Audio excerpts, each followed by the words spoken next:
Buenas noches, criaturas de la luz, yo soy Zeta y bienvenidos a un nuevo video.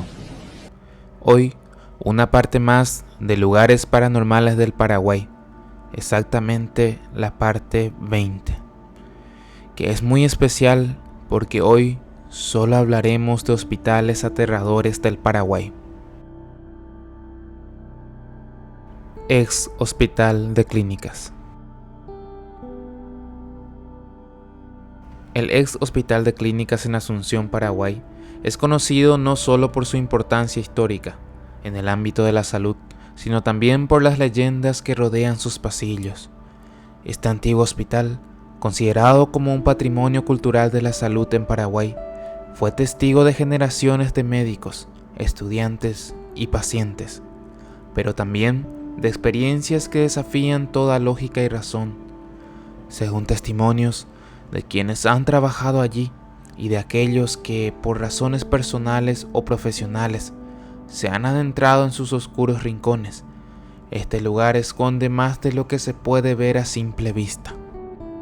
Cristian Aranda, un trabajador que lleva más de 13 años en el hospital, se ha convertido en uno de los principales narradores de las inquietantes experiencias que se han vivido en el hospital.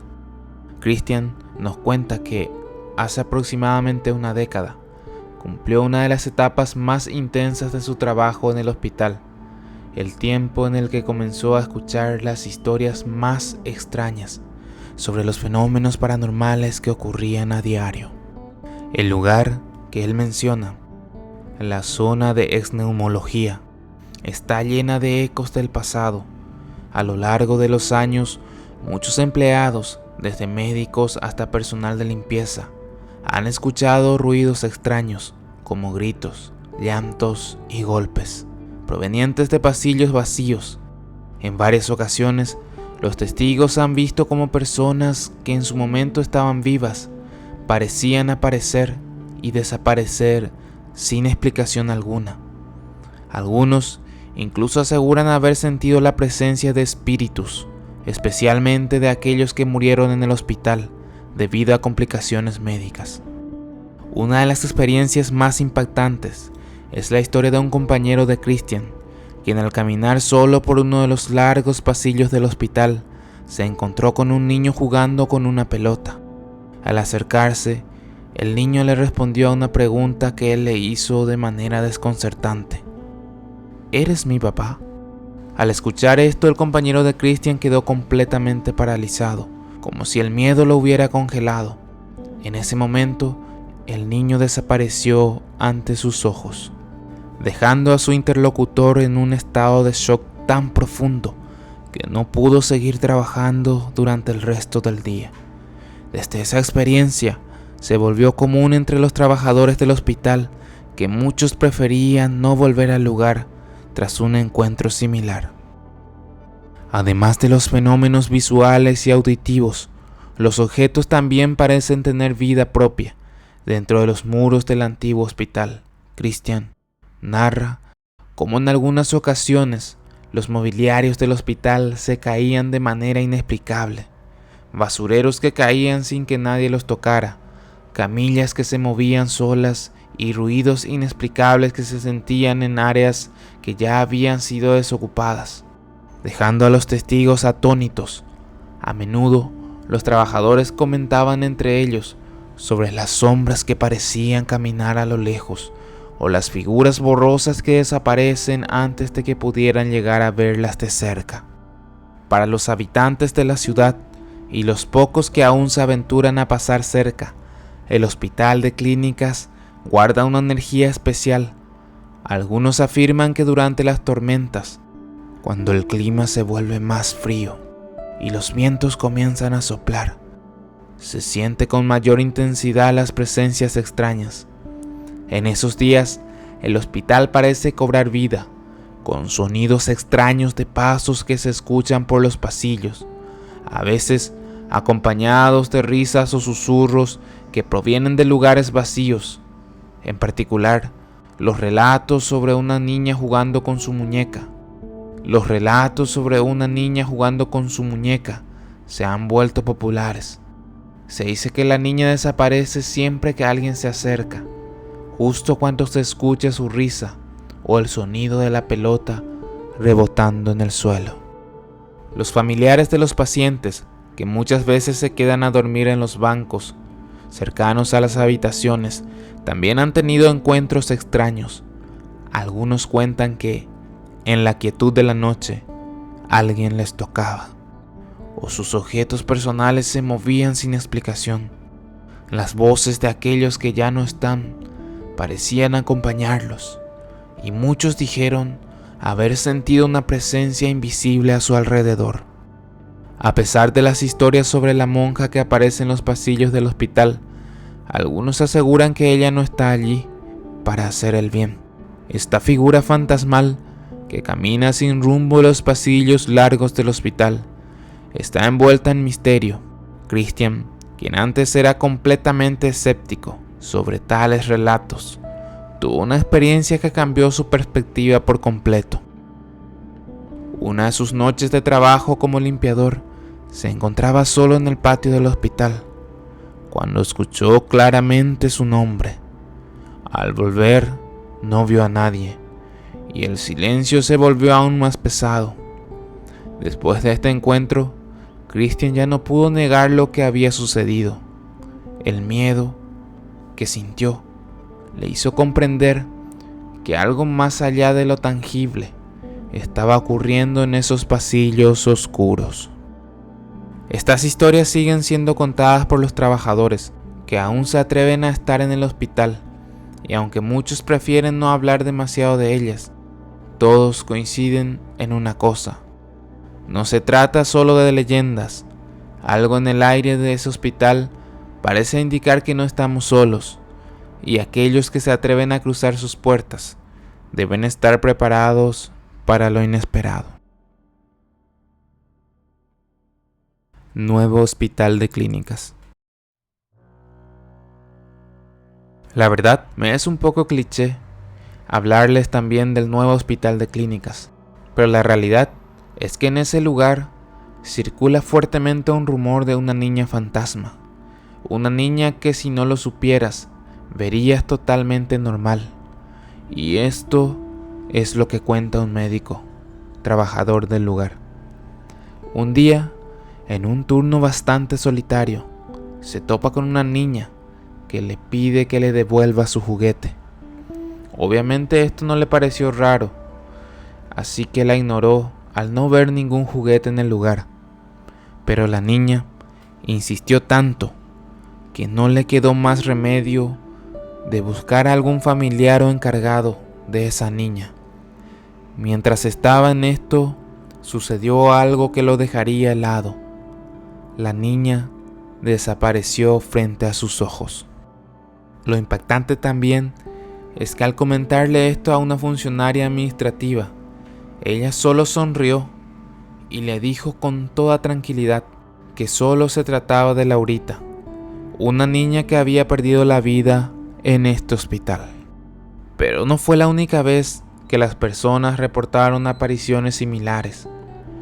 Pero realmente hay un testimonio aún más impactante, ya que hay una prueba física de la misma. Un doctor se encontraba realizando una radiografía a una paciente infante. Solo se encontraba él y la paciente, pero se llevó una gran sorpresa cuando fue a revelar el estudio, y es que en ella se vio claramente que salía las manos de lo que posiblemente, por el tamaño y complexión, se trataría de una niña pequeña. ¿Crees que esta radiografía sea lo que confirme la presencia de Laurita en este hospital? Hospital de Itagua. La doctora Yolanda González Barrios, una médica que había pasado por diversas áreas del hospital, como la urgencia y la morgue, cuenta la siguiente historia. Desde su apertura en 1991, el Hospital Nacional de Itagua ha sido testigo de innumerables historias de sufrimiento y lucha, pero entre todos los relatos que circulan entre los pasillos y habitaciones del hospital, ninguno es tan triste y escalofriante como el de María Soledad. En octubre de 1995, una joven ingresó en estado crítico a la unidad de terapia intensiva tras un accidente de tránsito en Fernando de la Mora. Había sido atropellada y trasladada desde un centro privado al Hospital Nacional con un severo traumatismo de cráneo. Durante los 9 días que permaneció internada, su estado nunca mejoró. Lo que más llamaba la atención no era solo su gravedad, sino el absoluto abandono en el que se encontraba. Nadie la visitó, nadie preguntó por ella. Era una joven hermosa, de piel trigueña, cabello negro y rasgos delicados. A pesar de estar hospitalizada, su aspecto seguía reflejando el cuidado que alguna vez le dieron. Uñas bien arregladas, cabello en orden, piel tersa. Sin embargo, no llevaba consigo documentos ni identificación. Era, a todos los efectos, una desconocida. Finalmente, el 5 de octubre, dejó de respirar. Su muerte marcó el inicio de una angustiante búsqueda. El personal del hospital, encabezado por la doctora Yolanda González Barrios, se negó a aceptar que una muchacha de no más de 20 años pudiera desaparecer del mundo sin que nadie la reclamara. Se publicaron anuncios en los diarios, se transmitieron llamados en la televisión, pero el silencio persistió. Con el paso de los días, el dilema se hizo inevitable. Su cuerpo no podía permanecer más tiempo en la morgue. A falta de familiares que autorizaran su sepultura, el hospital decidió enviarla a otra institución, pero inexplicablemente el cuerpo fue devuelto. Era como si algo o alguien se negara a marcharse. Mientras tanto, el tiempo seguía su curso. La descomposición comenzaba a hacerse notar, pero algo en ella era extraño. Su rostro permanecía intacto, sin perder ni un ápice de belleza. La doctora sintió que aquella joven la perseguía de algún modo, como si esperara algo. Ante la imposibilidad de encontrar a sus familiares, el hospital tomó una decisión. Se gestionó un espacio en el cementerio de Itagua y se organizó un entierro digno. Fue el personal de urgencias quien asumió la responsabilidad de despedirla. La bautizaron María Soledad, un nombre elegido con el peso de la tristeza que la envolvía, porque murió en la más absoluta soledad, porque nadie llegó por ella. Pero incluso en la muerte, María Soledad parecía seguir esperando. Un año después de su entierro, comenzaron las apariciones. Enfermos, camilleros y estudiantes aseguraban haber visto a una joven de cabello oscuro deambulando por el hospital. Algunos la describen parada en los pasillos, observando en silencio. Otros decían haberla visto dentro de los ascensores, reflejada en los espejos antes de desvanecerse. En más de una ocasión, quienes transitaban por la morgue sentían una presencia detrás de ellos, pero al girarse no encontraban a nadie. La doctora González Barrios, quien nunca creyó en fantasmas, no podía ignorar los testimonios. Conocía cada detalle del rostro de aquella joven, pues fue ella quien la miró una y otra vez, con la esperanza de encontrar a alguien que la reconociera. Por eso, cuando alguien describe la aparición de una mujer rubia, sabía que mentían. Pero cuando hablaban de una joven trigueña, de mirada triste, sabía que decían la verdad.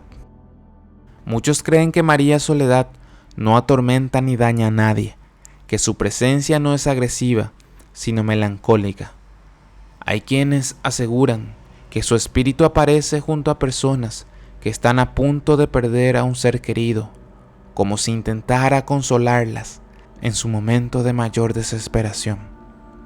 Otros dicen que la han visto en la morgue, en el ascensor o en los pasillos oscuros de la madrugada.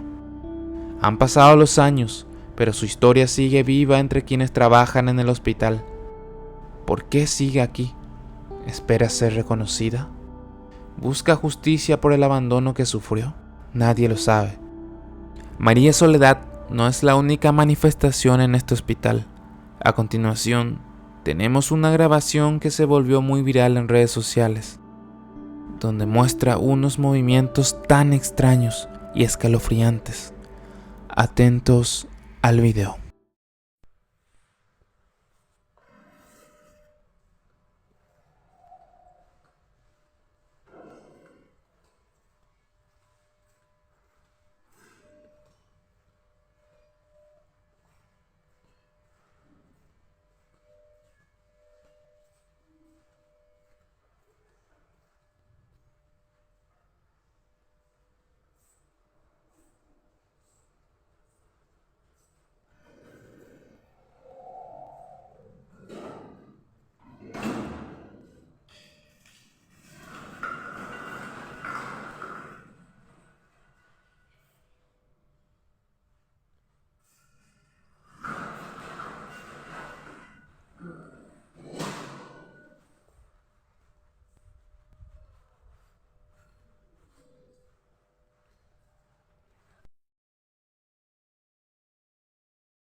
Celeste Rojas es una joven que registró en video varias actividades paranormales en los pasillos del Hospital Nacional de Itagua, que de por sí ya tiene una estructura deplorable, que se presta a un fiel escenario de película de terror.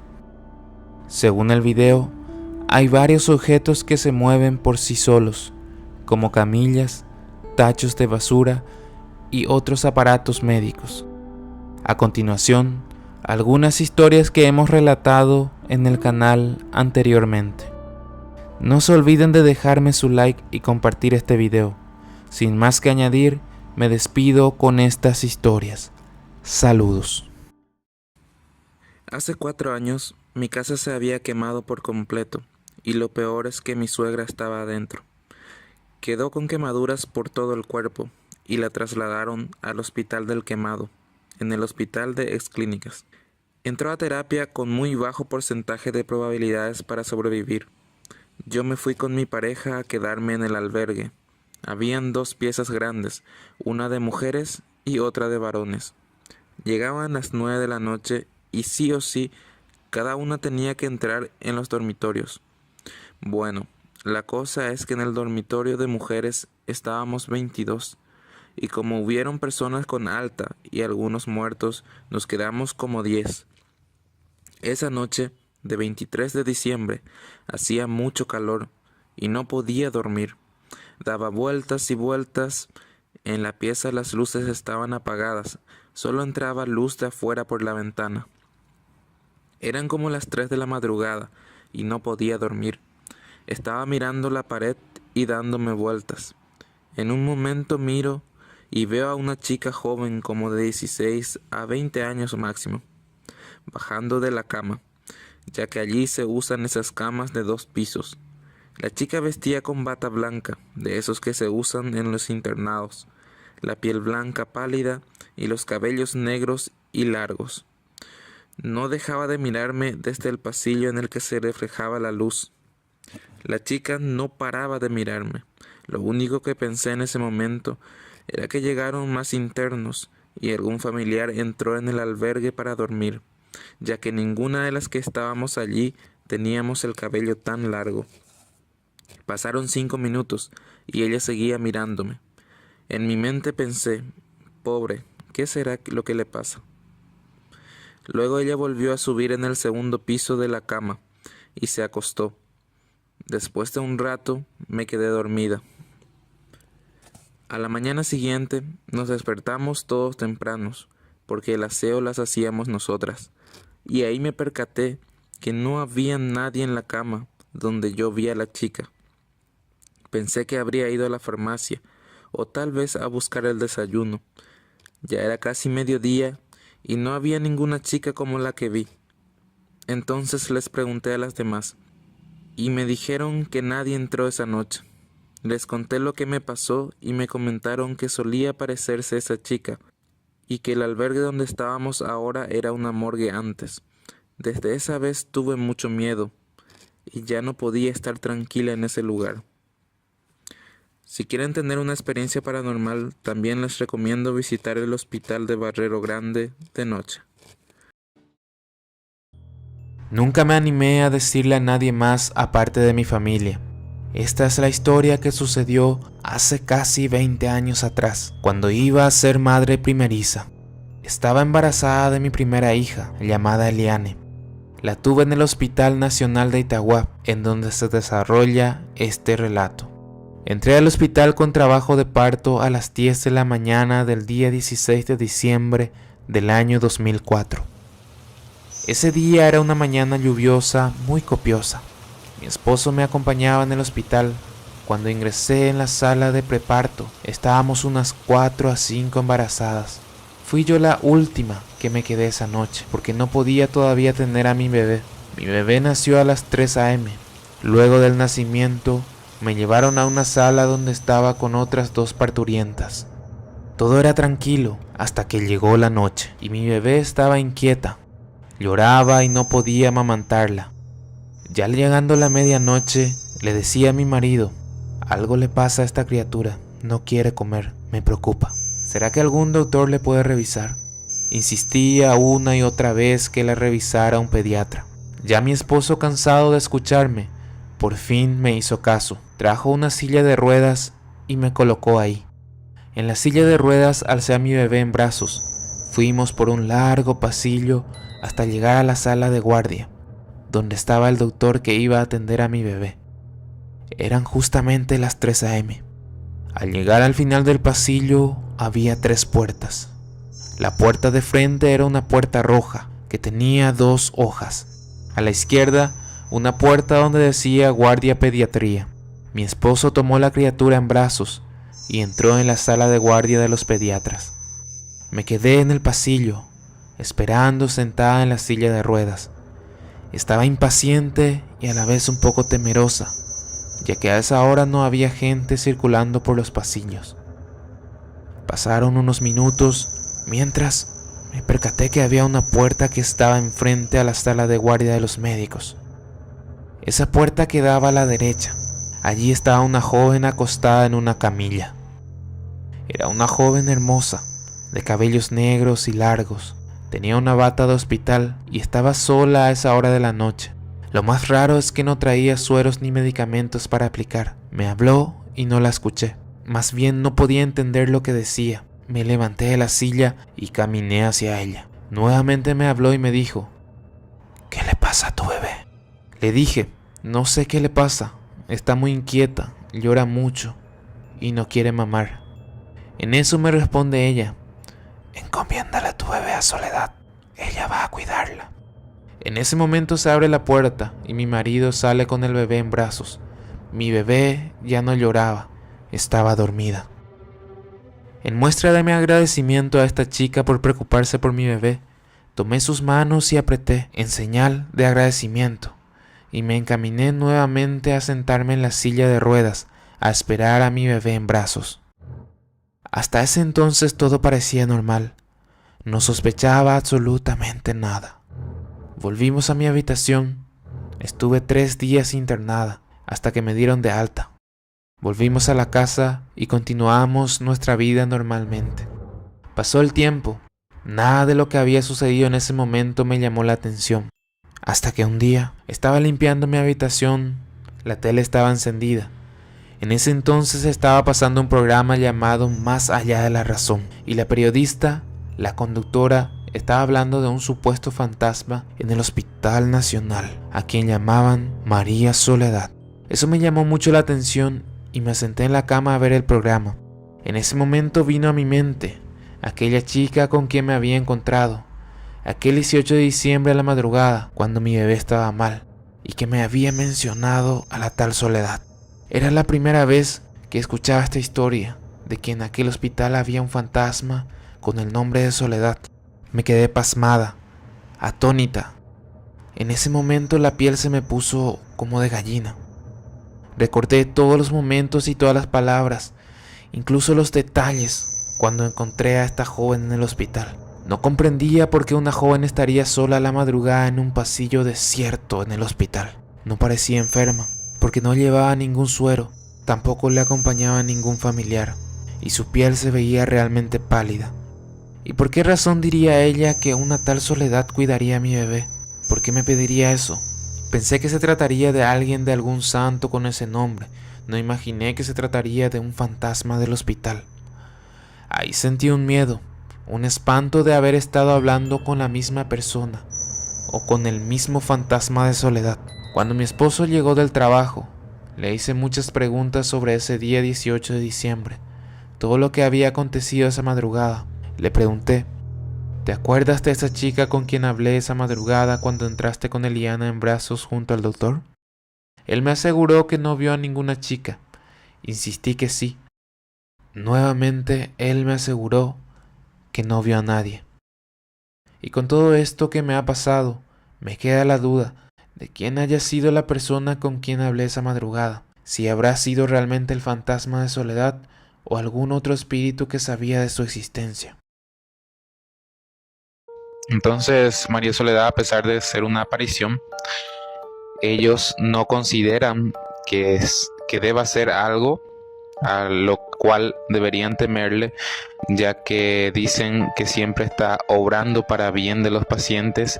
Incluso dice que tiene una cierta afinidad hacia los niños. Incluso leí por ahí que se trataba de una brasileña que vino al país con un camionero que después la abandonó.